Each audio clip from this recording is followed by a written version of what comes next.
Hi everyone. Rasam ಅಂದ್ರೆ ಎಲ್ಲರಿಗೂ ಇಷ್ಟ. ಆದ್ರೆ ಇವತ್ತು ನಾ ತೋರಿಸ್ತಾ ಇರೋ ಉಡುಪಿ ಶೈಲಿಯ ಉಡುಪಿ ರಸಂ ಮಾಡ್ಕೊಳ್ಳಿ. ಒಳ್ಳೆ ಘಮ, ರುಚಿಯಂತೂ ಅದ್ಭುತವಾಗಿರತ್ತೆ.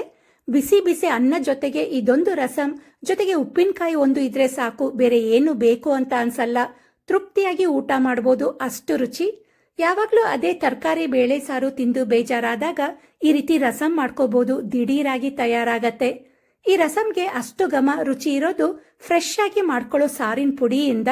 ಹಾಗಿದೆ ಬನ್ನಿ, ಅಷ್ಟು ರುಚಿ ಕೊಡೋ ಆ ಸಾರಿನ ಪುಡಿ ಕೂಡ ಹೇಗ್ ಮಾಡೋದು ಅಂತ ನೋಡೋಣ. ಈ ಉಡುಪಿ ರಸಂ ಮಾಡ್ಕೊಳ್ಳೋಕ್ಕೆ ಮೊದಲಿಗೆ ಬೇಳೆನ ಬೇಯಿಸಿ ಇಟ್ಕೊಳ್ಳೋಣ. ಇಲ್ಲಿ ನಾನು 1/3 ಕಪ್ ಅಷ್ಟು ತೊಗರಿ ಬೇಳೆನ ಕುಕ್ಕರ್ಗೆ ಹಾಕಿ 2-3 ಸಲ ಚೆನ್ನಾಗಿ ತೊಳ್ಕೊಳ್ತಾ ಇದ್ದೀನಿ. ಈಗ ತೊಳ್ಕೊಂಡಿರೋ ಬೇಳೆಗೆ ಬೇಳೆ ಬೇಯೋದಕ್ಕೆ ಬೇಕಾದಷ್ಟು ನೀರು, 1 ಟೀ ಸ್ಪೂನ್ ಎಣ್ಣೆ, 1/4 ಟೀ ಸ್ಪೂನ್ ಅರಿಶಿಣ ಹಾಕಿ 3-4 ವಿಷಲ್ ಕೂಗಿಸಿ ಬೇಳೆನ ಸಾಫ್ಟ್ ಆಗಿ ಬೇಯಿಸಿ ಇಟ್ಕೋಬೇಕು. ಈಗ ಸಾರಿನ ಪುಡಿ ಮಾಡ್ಕೊಳ್ಳೋಕ್ಕೆ ಒಂದು ಪ್ಯಾನ್ನಲ್ಲಿ 1 ಟೀ ಸ್ಪೂನ್ ಕೊಬ್ಬರಿ ಎಣ್ಣೆ ಹಾಕಿ, ಎಣ್ಣೆ ಕಾದ್ಮೇಲೆ ಇದಕ್ಕೆ 1/2 ಟೀ ಸ್ಪೂನ್ ಮೆಂತೆ ಕಾಳು, 1 ಟೀ ಸ್ಪೂನ್ ಅಷ್ಟು ಜೀರಿಗೆ, ಹಾಗೆ 1 ಟೇಬಲ್ ಸ್ಪೂನ್ ಅಷ್ಟು ಕೊತ್ತಂಬರಿ ಕಾಳು ಹಾಕಿ ಲೋ ಫ್ಲೇಮ್ನಲ್ಲೇ ಇದನ್ನ ಹುರ್ಕೊಳ್ತಾ ಬನ್ನಿ. ಇದನ್ನ ನಾವು ಎಷ್ಟು ಚೆನ್ನಾಗಿ ಹುರ್ಕೊಳ್ತೀವೋ ಸಾರು ಕೂಡ ಅಷ್ಟೇ ಘಮ ಮತ್ತೆ ರುಚಿ ಇರತ್ತೆ. ಇದನ್ನೆಲ್ಲ ಚೆನ್ನಾಗಿ ಹುರ್ಕೊಂಡ್ಮೇಲೆ ಇದಕ್ಕೆ ಖಾರಕ್ಕೆ ಬೇಕಾದಷ್ಟು ಒಣಮೆಣಸು ಹಾಗೆ ಕರಿಬೇವು ಹಾಕಿ, ಒಣಮೆಣಸು ಮತ್ತೆ ಕರಿಬೇವು ಫುಲ್ ಗರಿ ಗರಿ ಆಗೋ ತನಕ ಹುರ್ಕೊಳ್ಬೇಕು.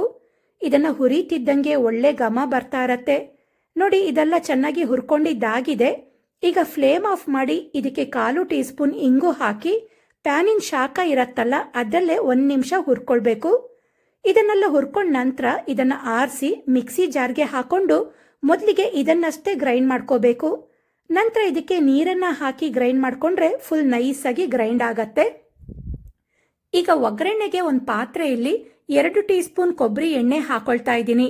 ಎಣ್ಣೆ ಕಾದ್ಮೇಲೆ ಇದಕ್ಕೆ 1 ಟೀ ಸ್ಪೂನ್ ಸಾಸಿವೆ, ಮಧ್ಯ ಸೀಳಿದ 2 ಹಸಿಮೆಣಸು, ಕರಿಬೇವು ಹಾಕಿ ಫ್ರೈ ಮಾಡ್ಕೋಬೇಕು.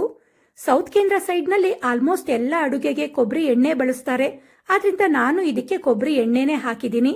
ಇದು ಕೂಡ ಒಳ್ಳೆ ಘಮ ಮತ್ತೆ ಟೇಸ್ಟ್ ಕೊಡತ್ತೆ.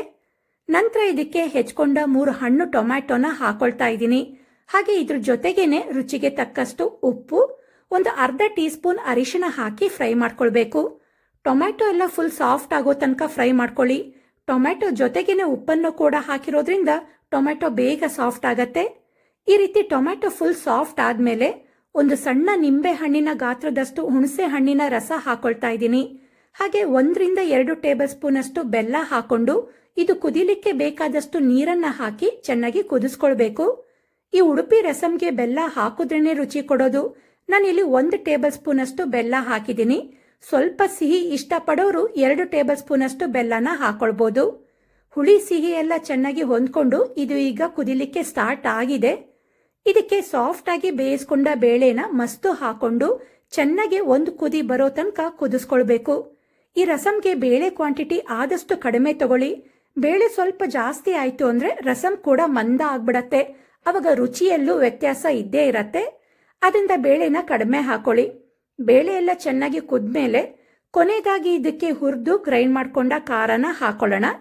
ಹಾಗೆ ರಸಂನ ಕನ್ಸಿಸ್ಟೆನ್ಸಿಗೆ ಬೇಕಾದಷ್ಟು ನೀರನ್ನ ಹಾಕಿ ಹೆಚ್ಕೊಂಡ ಕೊತ್ತಂಬರಿ ಸೊಪ್ಪನ್ನ ಹಾಕಿ ರಸಂನ ಚೆನ್ನಾಗಿ ಕುದಿಸ್ಕೊಳ್ಬೇಕು.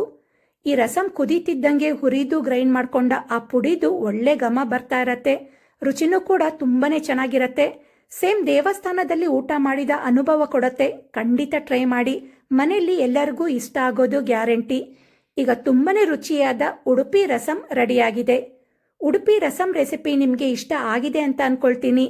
ಇಷ್ಟ ಆಗಿದ್ರೆ ವಿಡಿಯೋಗೆ ಲೈಕ್ ಕೊಡಿ, ಶೇರ್ ಮಾಡಿ, ನನ್ನ ಚಾನಲ್ನ ಸಬ್ಸ್ಕ್ರೈಬ್ ಮಾಡ್ಕೊಳ್ಳಿ. ಹಾಗೆ ಇಷ್ಟೇ ಸಿಂಪಲ್ ಆದ ರೆಸಿಪಿಗಳಿಗೆ ನನ್ನ ಯೂಟ್ಯೂಬ್ ಚಾನಲ್, ಫೇಸ್ಬುಕ್ ಪೇಜ್ ಹಾಗೆ ಇನ್ಸ್ಟಾಗ್ರಾಮ್ ಅಕೌಂಟ್ನ ಫಾಲೋ ಮಾಡೋದನ್ನ ಮರಿಬೇಡಿ. Thank you.